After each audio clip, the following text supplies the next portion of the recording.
एक बार जोरदार तालियों से स्वागत कीजिए। हमारे बीच डॉक्टर श्वेता पांडे मैम उपस्थित हैं।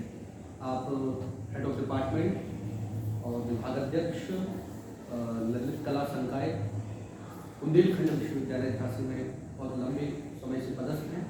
आपका चित्रकला पेंटिंग को लेकर राष्ट्रीय अंतर्राष्ट्रीय स्तर का काम है। लोक शैलियाँ, लोक परंपराएं, आधुनिक चित्रकलाओं की शैली में आपको सिद्धस्त है। इसके अलावा आपको अनेक राष्ट्रीय अंतर्राष्ट्रीय सम्मानों से भी सम्मानित किया जा चुका है, जिनकी अगर हम सूची की बात करें तो बहुत लंबी है। हमारा सौभाग्य है कि आज एक पीएचडी वाइवा के सिलसिले में मैम हमारे विश्वविद्यालय में उपस्थित हुई हैं। तो मैंने उनसे आग्रह किया कि आपकी उपस्थिति का हम सदुपयोग कर लें। तो इनके विषय में भी है, इनके पाठ्यक्रम में भी है रंगमंच का अन्य कलाओं से अंतर संबंध। तो रंगमंच की भी मैम बहुत बड़ी जानकार है और कई वर्षों से लगातार हमने आपको जानकारी को कुछ बच्चों को झांसी में लगभग बुंदेलखंड विश्वविद्यालय और झांसी का भी लगभग एक बहुत बड़ा थिएटर फेस्टिवल किया था, जिसमें मनीष जोशी से लेके किया चंद्रा चक्रवर्ती, बड़े बड़े सब लोग आए थे। अपना भी यहाँ का प्रस्तुति थी, वो मैम के कोलैबोरेशन से ही हुआ, मैम और हमारे सहयोग के माध्यम से हुआ था। और बुंदेलखंड विश्वविद्यालय में बहुत बड़ा फेस्टिवल हुआ था, जहाँ से हमारे बच्चे ने भी यहाँ पे परफॉर्म किया। मनीष जोशी जी साथ से थे, किया चंद्रा चक्रवर्ती कलकत्ता से थी, इसके अलावा और भी बड़े बड़े लोग उसमें आए थे और बहुत बड़ा फेस्टिवल हुआ था। वो मैम के कारण ही हुआ। तो आपका एक बार जोरदार तालियों से और मैम हमारे विभाग की एक पत्रिका है जो हम प्रतिवर्ष प्रकाशित कर रहे हैं, उसको भेंट कर आपको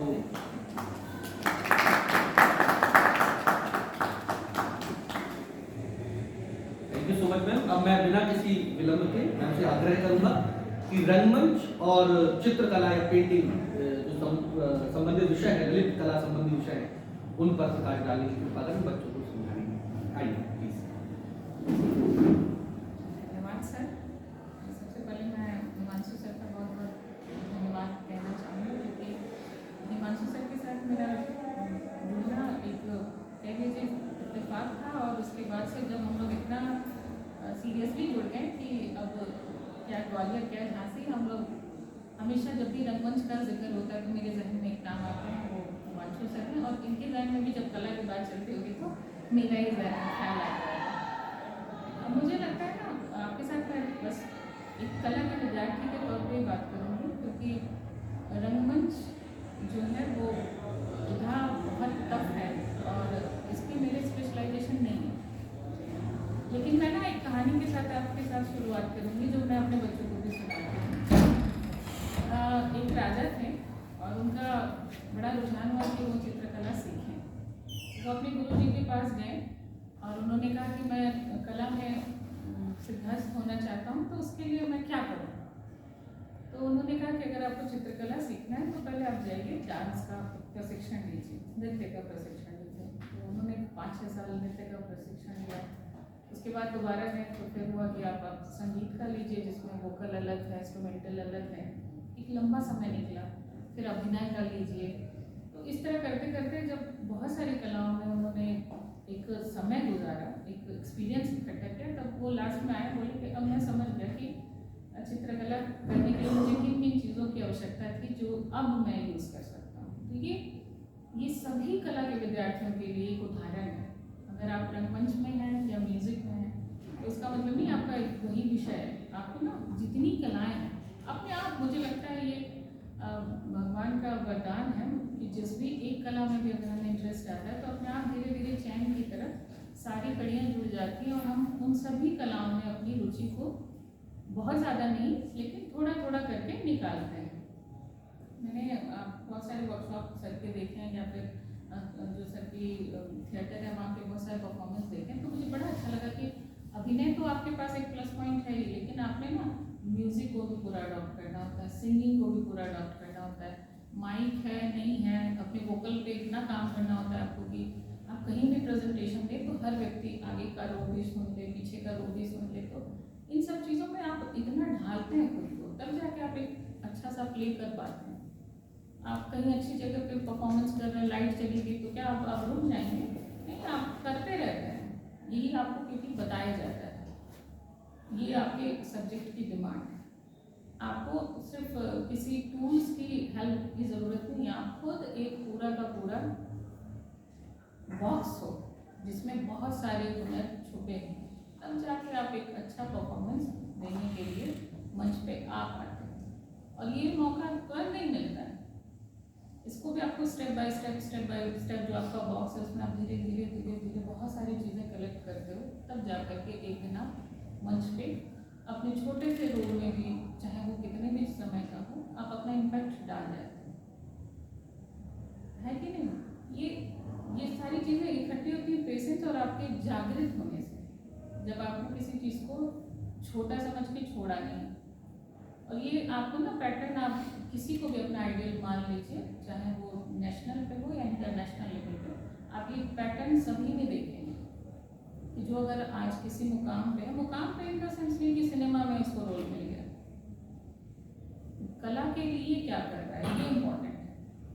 ठीक है, हम लोग यहाँ पे बैठ के डिस्कस कर रहे हैं कला के बारे में, ये भी एक बहुत बड़ी अचीवमेंट है, क्योंकि इस तरह के वार्तालाप होते कितने हैं कि हम जब कला के विषय में बात करें या रंगमंच या म्यूज़िक के बारे में बात करें, हम सभी के लिए डिस्कस का टॉपिक बहुत सारी चीज़ें कुछ स्तर तक ही समझ गई हैं कि ये फिल्म अच्छी चल रही है, ये वेब सीरीज़ अच्छा चल रहा है ना। थिएटर के बारे में बातें कम होती हैं, क्योंकि पता ही आप सबको कि यहाँ मेहनत ज़्यादा है, यहाँ पे स्ट्रगल ज़्यादा है।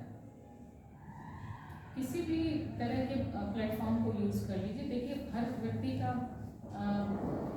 वही जो मैंने कहा कि बॉक्स आपके पास है, कलेक्ट करना है, चाहे वो फिर किसी फील्ड में जाइए। अभी आपने रंगमंच चुना है, आप उसमें अपने आप को पॉलिश करेंगे, आगे बढ़ेंगे, बढ़ते जाएंगे, तो फिर मे भी वो भी दूर नहीं होगा जब आपको बड़े प्लेटफॉर्म पे भी परफॉर्मेंस करने का मौका मिले। तो ये जो छोटी छोटी बेसिक चीज़ें आपने अपने पास इकट्ठा की हैं, इन्हीं सबको आप बढ़िया से बना के प्रेजेंट कर देते हैं। और फिर आप किसी का भी, आजकल तो बहुत अच्छा मुझे लगता है पॉडकास्ट सुनते हैं, जब हम लोग किसी का इंटरव्यू सुनते हैं ना, तो बहुत कुछ सीखने को मिलता है। जर्नी जब हमें पता चलती है यार हम लोग सिर्फ सक्सेस देख रहे हैं, अभी जैसे पाताल लोक बहुत चल रहा है, पाताल लोक तो उसमें हम लोग आगे डाल के कैरेक्टर को बड़ा एंजॉय कर रहे हैं, लेकिन जब उनका स्ट्रगल देखिए, अभी मुझे दिखा उसमें कि रॉक स्टार में वो वाला जो सीन है जिसमें रणबीर कपूर को घर से बाहर निकाल रहा है, वो मुझे अब पता चला कि ये वो है, मतलब जयदीप अहलावत है। तो सोचिए वो रोल उन्होंने किया था जो भाई का है, जिसमें शक्ल भी नहीं पहचान में आ रही है, जबकि रॉक स्टार मैंने 50 बार देखी होगी। मुझे इतना आश्चर्य हुआ कि यार ये जयदीप अहलावत, आप सोच सकते हैं कितना लंबा स्ट्रगल।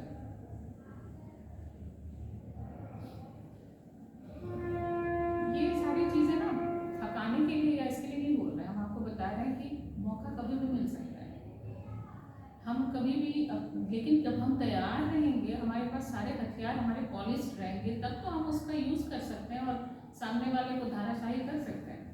अब हमारे पास तलवार है, हमारा हुनर है, लेकिन हम उसको पॉलिश ही नहीं कर रहे हैं, सोच रहे हैं कि जिस दिन लड़ाई होगी उस दिन हम निकालेंगे, तो क्या हम सक्सेस होंगे? नहीं ना। हमें पॉलिश रोज करना है, कभी भी लड़ाई हो सकती है, हमें बेस्ट देना है। हमें अगर ये पेड़ की तरह खड़े होना भी है मंच पर, तो मुझे सीखना है कि इस पेड़ की तरह मुझे खड़ा होना है, बिल्कुल हिलना नहीं है।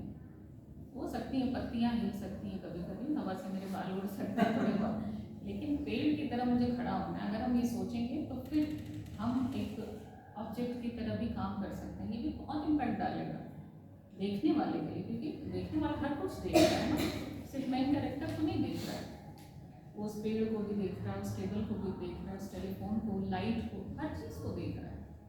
तो हमें अपना बेस्ट देना है, और इन सब के लिए बस सबसे ज़्यादा जो सोल होती है, मुझे लगता है किसी भी कला में, हम लोग जब कला के अंतर संबंध की बात करें तो सबसे ज़्यादा सोलफुल चीज़ है, आत्मा है, वो है भाव, रस, जिसके बारे में हम लोग बात करते हैं, रस। तो इन सब रस पे जब हम सब काम करते हैं ना, पकड़ बनाते हैं, तो एक अच्छी पेंटिंग हो, अच्छा परफॉर्मेंस हो, म्यूज़िक का पीस हो। आप देखिए ऋषभ शर्मा जी का आजकल बहुत पॉपुलर हुआ, आप क्यों कनेक्ट होते हैं उससे? क्या उससे पहले और कुछ नहीं था?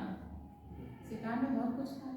ऋषभ भी पता नहीं कितने अच्छे मास्टर पीस, अब हम लोग बैक करके सुन रहे हैं कि क्या क्या उन्होंने बजाया, लेकिन जो एक चाणक्य वाला थीम जो पॉपुलर हुआ, आप सब रिलेट कर रहे होंगे, वो क्यों इतना पॉपुलर है? क्योंकि ना उसके साथ हर व्यक्ति कनेक्ट कर गया।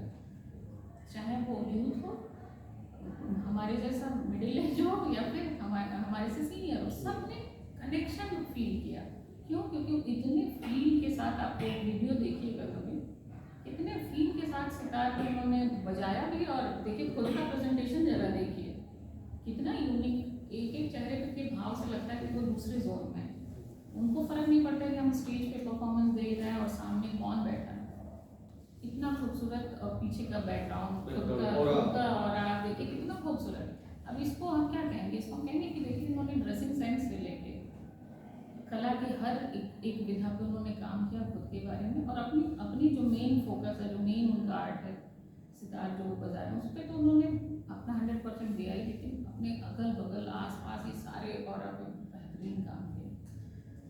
तो जब हम इन सभी छोटे छोटे टूल्स को लेकर के आगे बढ़ेंगे, और आपको तो बहुत, आप लोग लगते हैं कि इतने अच्छे आपको गाइड मिले हैं, इतना अच्छा माहौल मिला है कि आपको हमेशा प्रेजेंट करते रहते हैं। हम तो फेसबुक के थ्रू ही देखते रहते हैं सबका काम कि आज यहाँ है, आज यहाँ है। तो मुझे बहुत प्रसन्नता होती है कि एक ऐसा कला का विद्यार्थी है, मैं इनको भी विद्यार्थी ही कहूँगी, बस ये थोड़े से बड़े हैं अभी आप लोग इस लाइन में हैं। विद्यार्थी कहने से बहुत सारी चीज़ें संभल भी जाती हैं, क्योंकि हमें भी तो बहुत कुछ सीखना है। चित्रकला पेंटिंग को रिलेटेड आपको कुछ सवाल भी हो, वो भी आप कर सकते हैं, अनौपचारिक है, उसको बिल्कुल फॉर्मल मत बनाइए। वार्ता ही कर रहे हैं हम भी, आपके साथ बस बात कर रहे हैं। सर ने अभी बोला तो मुझे लगा कि ये चीज़ें तो हम अपने बच्चों से भी कहते हैं, और ये हम आपसे भी कह सकते हैं, आप इसको भी अप्लाई कर सकते हैं। और चित्रकला का पार्ट आपके साथ इससे बहुत ज़्यादा जुड़ा, क्योंकि देखिए आर्ट डायरेक्शन में जो है बहुत ज़्यादा चीज़ों को वास्तविक रूप देने के लिए ज़रूरत पड़ती है। आपके मंच पे भी,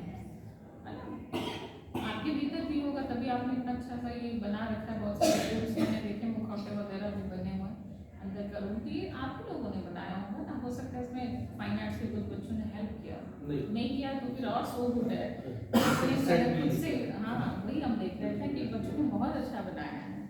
तो ये सब आपको ज़रूरत लगेगा हमेशा। आप अपने मंच पे भी रहेंगे तो किस तरह के कपड़े पहनेंगे, कौन सा एज चल रहा है। अभी उनका मूवी था सर, ये कौन सा क्या लिखा है, का हस्बैंड कौन है? विकी कौशल। नहीं, छावा नहीं, पहले आया था सरकार, उधम सिंह। उसको देखा आपने? उसमें मुझे आर्ट डायरेक्शन का काम बहुत अच्छा लगा, क्योंकि कितनी बारीकी से उन्होंने ना कपड़ों से लेकर के बैकग्राउंड, आप देखिए कितना मेहनत लगता है उस समय के सीन को क्रिएट करना इस समय में, और कितना ऑथेंटिक। मुझे लगता है कि ये फिल्म आप सबको देखनी चाहिए, क्योंकि तो एक्टिंग वाइज तो मतलब 100 आउट ऑफ 100 है, और उसके साथ जितने हेल्पिंग टूल्स होते हैं, चाहे वो लैंग्वेज हो, स्टोरी राइटिंग हो, डायलॉग हो, कॉस्ट्यूम डिज़ाइनिंग हो, हर चीज़ में बहुत बेहतर है। बाकी अच्छे अच्छे सिनेमा तो सर आपको बताएंगे ही, आप सब देखिएगा ही। मुझे 2-4 सिनेमा ये मुझे पसंद है, और थिएटर मुझे बहुत पसंद है।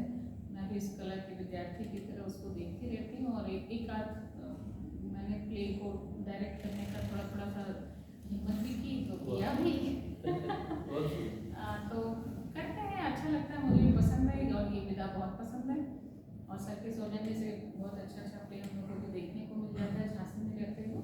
तो मैं सबको बहुत बहुत थैंक्स करना चाहूँगी इसके लिए कि झांसी जैसे जगह पे एक माहौल क्रिएट करना थिएटर के लिए, क्योंकि ना बहुत सारे प्ले होते भी थे, तो ना लोगों के अंदर सेंस नहीं है। तो थिएटर देखने का, प्ले चल रहा है, पीछे से हंसते रहते हैं, बोलते रहते हैं, तो मुझे बड़ी चिढ़ लगती है।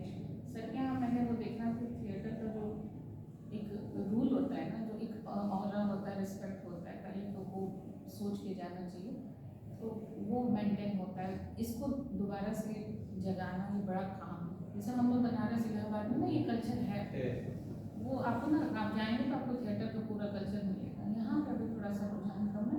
ग्वालियर का क्या है? ग्वालियर का थिएटर बहुत अच्छा, ये भी हमने नहीं बना दिया। हाँ, ये भी बना दिया, देख रहे ये हैं, लाइटें बहुत अच्छा वाइटें बना लगा दिया। दी।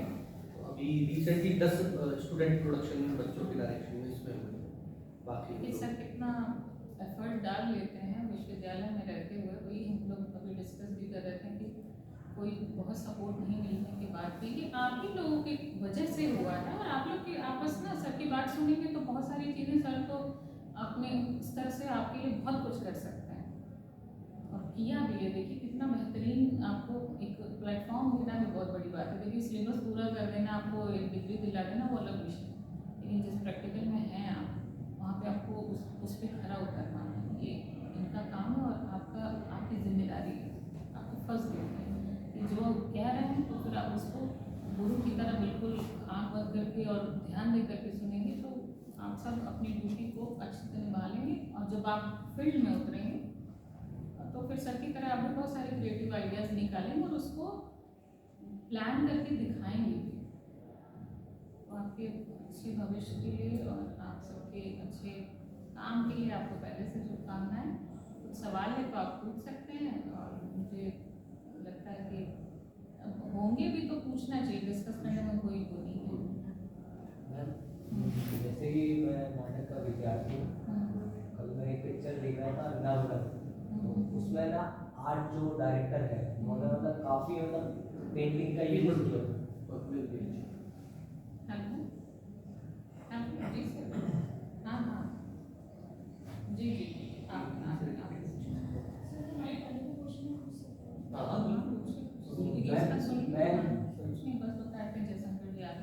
मैं उस टाइम मतलब काफ़ी मतलब उन्होंने सेम पेंटिंग जो होती है कई बार हम अपने ड्रामा में भी यूज़ करते हैं, तो उन्होंने मतलब काफ़ी अच्छी तरीके से दिखाया। तो ऑडियंस मतलब जैसे कि मेरे को चित्रकारी का इतना ज्ञान नहीं है, तो मैंने वो देखा तो समझ में आने लगा कि ये ऐसे ऐसे डिज़ाइन उन्होंने किया है।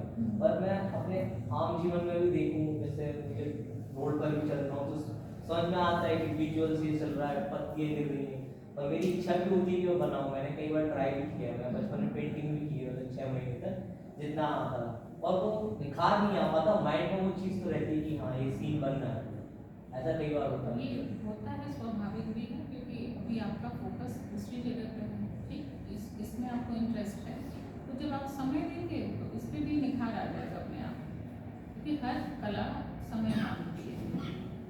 जैसे और हमारे पास भी 24 घंटे में जैसे अन्य कलाकारों के पास है, तो बस ना अगर हम थोड़ा सा अपने टाइम शेड्यूल को थोड़ा थोड़ा सा बांट लेंगे तो मुझे नहीं लगता कि कोई चीज़ बहुत इम्पॉसिबल है। अगर मैं स्टार्ट करूँ तो कहाँ से करूँ, आप मेरे को कुछ बताओ। बेसिक स्केचिंग से शुरू कर लीजिए। आपको कुछ करने की ज़रूरत नहीं है। अगर आपके घर में ये ग्लास भी पड़ा है ना, आप रख लीजिए, एक अच्छा सा कॉम्पोजिशन सेट कर लीजिए, आप इसी की प्रैक्टिस कर लीजिए। बर्तन रखे हैं, उसी को देखिए, रोज करिए, कम से कम 10 स्केच करके सोएंगे ना, जैसा भी बन रहा है बना लीजिए। आप 10वें तक आते आते ना अपने आप आपका हाथ थोड़ा बहुत सुधर जाएगा। ग्लास रख लीजिए, कप रख लीजिए, उसको देखिए, वो हिलेगा नहीं, आराम से आप उसको देखिए, आप स्केच करिए, फिर धीरे धीरे आपका ऑब्जर्वेशन बढ़ेगा, तो आप चलती फिरती चीज़ों का भी स्टडी कर लेंगे, फिर धीरे धीरे इमोशन को कैप्चर भी कर लेंगे। ठीक है, इसी से शुरू कीजिए, कुछ नहीं करना है, स्केच करना है बस। जैसे पेंटिंग बनाते हैं, पहले आप पहले से ही अपने दिमाग में एक अंदर पेंटिंग बन जाती है, फिर आप उसे बनाना शुरू करते हैं, या फिर करते करते ही कुछ बनता है? नहीं, आपने बहुत अच्छा पूछा है। सबसे पहले यही बनता है, यहाँ बनता है कोई भी चीज़, कोई भी टॉपिक, कैनवास और पेन कलर हमारे पास बाद में आता है। पहले ना कोई भी चीज़ हो, ये स्टोरी राइटिंग में भी, सिनेमा में भी, ये ना पहले एक व्यक्ति के दिमाग में आ जाता है, और फिर क्योंकि देखिए पेंटिंग का जो पार्ट है वो मेरा और कैनवास के बीच का बात है, तो इसमें 2 लोग लगते हैं, ठीक। जब लेकिन अगर हम आपके रंगमंच या सिनेमा की बात करें तो उसमें ना एक डायरेक्शन के साथ एक अच्छा स्टोरी राइटर, अच्छा आप कितने भी अच्छे एक्टर हो, अगर आपको डायरेक्टर या स्क्रिप्ट राइटिंग अच्छी नहीं मिलेगी तो आप अपनी कला को दिखा नहीं पाते हैं, ठीक। और आप कितने भी अच्छे निर्देशक हो, आपके पास बहुत अच्छी स्टोरी हो, आपके पास बहुत अच्छा टेक्निकल टूल, आपके पास आर्टिस्ट अच्छा नहीं है, तो फिर आप उस कहानी को भी अच्छे से नहीं दिखा पाते हैं। आप कोई भी एग्जाम्पल ले लीजिए, अभी आमिर खान की जो कौन सी थी, लाल सिंह चड्ढा, क्यों फ्लॉप हुई, जबकि वो आप जानते हैं कि वो कॉपी है हॉलीवुड की मूवी है, वो फॉरेस्ट गंप का कॉपी है, और वो अवॉर्डेड है नेशनल और ऑस्कर विनिंग मूवी है।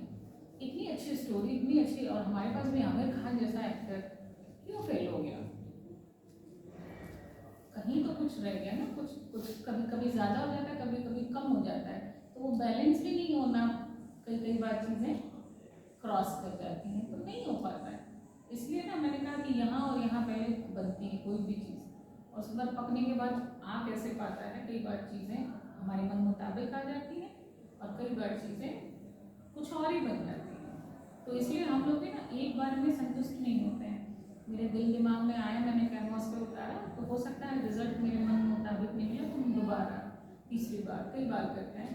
उसके बाद जाकर के हम एक जगह पर संतुष्ट होने की कोशिश करते हैं कि चलो ठीक है, अभी से ज़्यादा नहीं सुधर सकता। तो ये फेज आता है समय में। Being a student of drama में पेंटिंग या जो फोटोग्राफ भी है, कई बार कई सारे नाटकों में, कुछ एक नाटकों में, अभी तक के मैं नाटकों में पेंटिंग के रेफरेंस आए। उसमें पेंटिंग हमने कई जगह पे यूज की, कई जगह पे हमने खुद ने ऐड किया कि भाई स्टेज जो डिजाइन कर रहे हैं तो जो हीरो हीरोइन है या जो मेन आर्टिस्ट है, प्रोटैगनिस्ट है, उसकी मेंटालिटी ये है, तो इसके घर में ऐसी पेंटिंग लगाना उचित रहेगा। ये सजेस्टिव जो चीज़ें होती है, प्रतीकात्मक होती है, सिंबॉलिक होती है, या कभी कभार लेखक उसमें रेफरेंस देता है। ये हमने कई बार कभी कोई मूर्ति या पेंटिंग वगैरह से ये करी ये चीजें डायरेक्ट होती है कि भाई एक किसी योद्धा का पेंटिंग है या कोई फूल का, पत्ती का, या किसी थोड़ी सी विचित्र चीज का पेंटिंग है, तो उसकी मेंटालिटी शो कर रही है। इन चीजों के लिए करते हैं मैडम। ये चीजें डायरेक्ट है, समझ में आती है। आपने कोई चिड़िया बनाई, समझ में आ गई, बहुत सुंदर लगी, मैंने बनाई बहुत गंदी लगी, फिर भी समझ में आ गया कि चिड़िया है। एब्स्ट्रैक्ट पेंटिंग क्या होता है, उसे ड्रामा में कैसे इनकॉर्पोरेट कर सकते हैं? बहुत अच्छा सवाल है, इस पे हम ना बहुत बात भी करना चाहते हैं। मेरा फेवरेट टॉपिक। मुझे भी लगा था कि शायद मतलब मुझे कुछ भी नहीं पता, तो बहुत डिटेल में शायद मतलब जानकारी मुझे नहीं पता। एब्स्ट्रैक्ट के लिए ना, एक तो हम जो बनाने वाला है, क्रिएशन करने वाला, उसका सोल जो है ना वो उस स्तर पे चला गया है कि वो एब्स्ट्रैक्ट क्रिएट कर रहा है। जी। ठीक, अब इसका मतलब नहीं कि रियलिस्टिक जो कर रहा है वो कर रहा है, उसका सोल नहीं गया। रियलिस्टिक जो कर रहा है उसका भी पहुंच गया है, तभी वो इतना अच्छा सा उतार रहा है। एब्स्ट्रैक्ट में जो व्यक्ति गया है ना, उसको फिर दुनिया वैसी दिखती है। ये हम इसलिए बता पा रहे हैं क्योंकि ये मेरा विषय है। मैंने भी जो एब्स्ट्रैक्ट और फोक आर्ट, ये दोनों मेरा कंबाइंड चलता है। और जब मेरे से जो लोग बात करते हैं तो वो थोड़ा सा चौंकते भी कि फोक आर्ट और एब्स्ट्रैक्ट कैसे आप चलाते हैं। तो ये मुझे मज़ा आ रहा है इस सवाल में, क्योंकि ना मुझे दुनिया वैसे दिखने लगती है। और ये ना मुझे लगता है कि ये आशीर्वाद है कि ये बहुत टफ टास्क है। अच्छा, ये पेड़ ऐसा है, 20 लोग को ऐसे ही दिख रहा होगा कि जैसे हम आपके सामने, आप मुझसे पहली बार मिल रहे हैं, आप सब मुझे देख रहे हैं, सबको मैं दिख रही हूँ ऐसे। लेकिन हो सकता है ना जिसमें कुछ अलग देखने की क्षमता होती है, तो फिर उसको हो सकता है कि किसी को मेरी आवाज़ बहुत पसंद आए, किसी को हो सकता है मेरा बाल बहुत अच्छा लगे, किसी को हो सकता है मेरी ड्रेसिंग सेंस अच्छा लगे। लेकिन इसमें से कई लोग ऐसे होंगे ना जो हर चीज़ की क्वालिटी को जज करने की क्षमता रखते हैं। सब रखते हैं, ये हम नहीं कह सकते। हो सकता है किसी को ना पसंद आए कि साड़ी पीछे से उठी हुई है, मैडम कैसे पहन के चले आए, कुछ भी हो सकता है। ये हमारा आपका थॉट प्रोसेस है। एब्स्ट्रैक्ट में जब हम जा रहे हैं और समझने की बात करते हैं ना, तो बहुत लोग कह देते हैं कि ये क्या पेंटिंग बना है, ये तो हम भी बना लेते हैं, ये कलर तो हम भी देख लेते हैं। लेकिन जब आप उसके पीछे जब रिसर्च करके, एक डॉक्यूमेंट्री हम लोग देख रहे थे, साल्वाडोर डाली है जो, उनकी पेंटिंग के बारे में बात हो रहा था, जिन्होंने सरलिज्म के लिए बहुत काम किया है। उनकी पेंटिंग पे एक बात हो रही थी कि उनका जो सिग्नेचर का स्टाइल है, जब आप उसको भी गौर से देखेंगे तो उसमें पूरा वर्ल्ड का एक तरह से जो मैप का जो आधार होता है ना, वो खिंच जाता है। ये इनके सिग्नेचर का ही अभी हम बस बता रहे हैं, अभी उनकी बाकी पेंटिंग्स की तो बातें छोड़ दीजिए। तो मतलब एक आर्टिस्ट किस हद तक जा करके चीज़ों को क्रिएट करने के लिए इतना पिघलती हुई घड़ियाँ, ये देखिए हमारे सपने में, आपके सपने में कई वियर्ड चीज़ें आ जाती हैं, लेकिन क्या हम उसको उतार पाएंगे कैनवास पे? और उतार देंगे तो क्या हम उसको जस्टिफाई कर पाएंगे? ये चीज़ें ना इसीलिए बहुत जागृत लोग को ही समझ में आ पाती है। हम लोग सड़कों पे देखते हैं, देखिए जागृत और अनकॉन्शियस दोनों में भी फर्क है। सड़क पे हम लोग कई बार देखते हैं कि एक व्यक्ति है जो बड़े अजीब सा है और वो कन्वर्सेशन किए जा रहा है। भाई हमें नहीं दिख रहा है सामने वाला बंदा, लेकिन उसको बहुत अच्छे से दिख रहा है, इसलिए वो कन्वर्सेशन कर रहा है, वो उसके जोन में है, उसे दिख रहा है, उसे दिख रहा है, वो रिप्लाई भी कर रहा है। लैला मजनू भी आपने देखी होगी, देखी है ना इम्तियाज अली वाली? भाई आप देखते तो उसको लगता है यार मजनू थोड़ा देर वेट ही कर लेता, तलाक तो हो ही गया था, हस्बैंड मर ही गया था, वो आ ही तो रही थी। लेकिन आप कल्पना कीजिए कि हर व्यक्ति का मेंटल स्टेटस तो एक जैसा नहीं होता, उसके लिए 4 साल का इंतजार ही कितना बड़ा था। अगर आपको याद हो वो सीन जब रेस्टोरेंट में बैठे होते हैं और वो उसका दोस्त जाता है कुछ ऑर्डर करने के लिए, तुरंत लौट आता है, कुछ कहता भी नहीं है, लेकिन उसको समझ में आ जाता है कि लैला जो है इस कैफे में उपस्थित है। सीन देखा आपने? कितना ब्यूटीफुल उसमें स्माइल और जो एक हताशा और खुशी जो दोनों एक साथ जो चेहरे पे दिखाया विद बैकग्राउंड म्यूजिक स्कोर भी देखिएगा ना, बिल्कुल आपको यहाँ टच करेगा। कितना मतलब एक्सप्रेशन के साथ वो ऐसे भागता है। तो मेरे कहने का मतलब ये कि ये सारी चीज़ें ना जब आपकी सोल जागृत होंगी ना तब आपको दिखेगा, नहीं तो बहुत लोग को ये लगेगा कि यार क्या किया है तिवारी ने, है ना, कि क्यों पागल हो गया, एक लड़की ही तो है। लेकिन आप देखिए उसमें कितने अच्छे से बताते हैं कि लैला आ गई तो कहता है कि लैला गई कहाँ थी, तुम्हें लिख रहा है लैला आ गई, लैला ये भी है ये भी है ये भी है। लैला से उसने ला इलाहा कह दिया, मतलब भगवान के साथ की तरह कनेक्ट कर दिया उसको कि भैया हमें नहीं फर्क पड़ रहा है कि ये वाली लैला भी आ रही है, मेरे पास से तो लैला गई नहीं। तो जब इस तरह की मेंटालिटी किसी की भीतर आती है, इस तरह की सजगता आती है, इस तरह की जागृति आती है ना, तो फिर एब्स्ट्रैक्ट का भी मीनिंग उसको समझ में आता है। एब्स्ट्रैक्ट में एक अच्छी चीज़ ये है कि पहला कन्वर्सेशन आर्टिस्ट और कैनवास का होता है और वो छोड़ देता है, डिस्प्ले कर देता है। दूसरा कन्वर्सेशन करना होता है आपको। अब ना उसमें आपको अपनी कहानी ढूंढनी है। एनिमल मूवी का बहुत सारा बुराई होता है और अच्छाई होता है, फिल्म ही तो है, वो तो नहीं कह रहा है कि आप इसका हर चीज़ अडॉप्ट करिए, वो तो आपको एक सब्जेक्ट की तरह दिखा रहा है कि कोई व्यक्ति ऐसा भी हो सकता है। वो नहीं कह रहा है कि हर व्यक्ति ऐसा है ना। बहुत लोग इस पर डिबेट करते हैं कि ये कैसे दिखा दिया, कैसे, सिर्फ वो एक स्टोरी है, कहानी है, ऐसा भी हो सकता, मना नहीं कर सकते कि कोई इस पृथ्वी पे ऐसा व्यक्ति होगा नहीं, है ना, होगा नहीं तो फिर इतने सारे हम लोग केसेस कैसे पढ़ रहे हैं आए हैं। तो मुझे लगता है मतलब टारगेट ऑडियंस ध्यान में रख के ही एब्स्ट्रैक्ट पेंटिंग को यूज किया जाए, ऐसा आपको लगता है? नहीं। या फिर madam is there any golden midway, कोई सुवर्ण मध्य है कि हम प्रॉपर जेन्युइन एब्स्ट्रैक्ट पेंटिंग ना यूज करें, कोई ऐसी पेंटिंग यूज करें जो कन्वे करे कि ना भी यूज करें, करने दीजिए।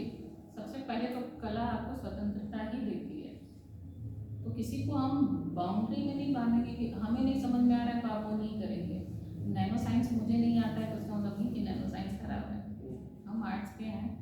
हो सकता है नैनो साइंटिस्ट को हमारी तरह कथक करने ना आए तो उसके लिए कथक खराब थोड़ी हो जाएगा।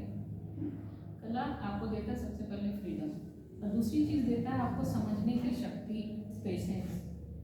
ठीक, क्यों एक कला के लिए इतना टाइम पीरियड दिया गया कि पहले आप बेसिक सीखो, फंडामेंटल सीखो, धीरे धीरे एक स्टेप लेके सीखो, तब आप 8 साल 4 साल में कुछ करना सीखते हो। हम नहीं कहते हैं कि आप उसमें परफेक्ट हो जाते हैं। एब्स्ट्रैक्ट के साथ भी अगर आप किसी भी कला, हम एब्स्ट्रैक्ट का ही क्यों नाम लें, हम कह रहे हैं लोक कला भी नहीं लोग को समझ में आती है। अभी हम मधुबनी दिखा दें, उसको भी कई लोग हास्यप्रद लेते हैं कि ये क्या होगी, इससे अच्छी तो तंजौर शैली है, उसमें तो देखिए कैरेक्टर कैसा दिख रहा है ना। लेकिन मधुबनी का भी अपना बेस है, उसका भी अपना इतिहास है, उसका भी अपना ग्लोरीफाइंग हिस्ट्री है ना। तो बीच का रास्ता कुछ नहीं होता है, एक कलाकार के लिए बीच का रास्ता ढूंढना भी अच्छा बात नहीं है। आपको अपनी समझ बढ़ानी है, आप ना एब्स्ट्रैक्ट आर्टिस्ट के साथ डिस्कस कीजिए, वो आपको ना अपना पॉइंट ऑफ व्यू बताने लगेगा। इसमें से बहुत लोगों को आर्ट सिनेमा पसंद होगा, किसी को कमर्शियल पसंद होगा, लेकिन हम किसी को थोप नहीं सकते ना कि नहीं तुम आर्ट सिनेमा ही देखो, सवाना आजमी स्मिता पाटिल देखो तभी तुम्हारा काम चलेगा। कला भी एक फिल्म है जो अभी आई थी, देखा ही होगा। ये वर्ग में बांटना नहीं है, इसमें हमें अपने ऊपर काम करने की ज़रूरत है। हम ऐसे लोगों के साथ बैठ के डिस्कस करें, ऐसे लोगों के साथ जाने के लिए, अगर आपने ये इस तरह के कलर्स यूज़ किए, इस तरह के फॉर्म यूज़ किए तो क्यों किए, इसके पीछे की स्टोरी क्या है। मैंने अभी आपको डॉली के बारे में बताया कि उनका सिग्नेचर में आप देखेंगे तो वर्ल्ड का मैप का पूरा छोटे छोटे से जनरेशन है तो पूरा दिख जाता है। ये मैंने भी कैसे जाना, जब मैंने स्टडी की बहुत ज़्यादा तब, है ना। तो ये आप अपने भीतर भी इसको हमेशा रखिए कि पढ़ना कभी नहीं छोड़ना है, किताबें अच्छी चीज़ों को सुनना ये कभी नहीं छोड़ना है। तभी आपका जो बॉक्स है ना बड़ा सा, वो धीरे धीरे भरेगा और कभी आपको मौका मिलेगा तो आप उसको निकाल के प्रेजेंट करेंगे। ठीक है।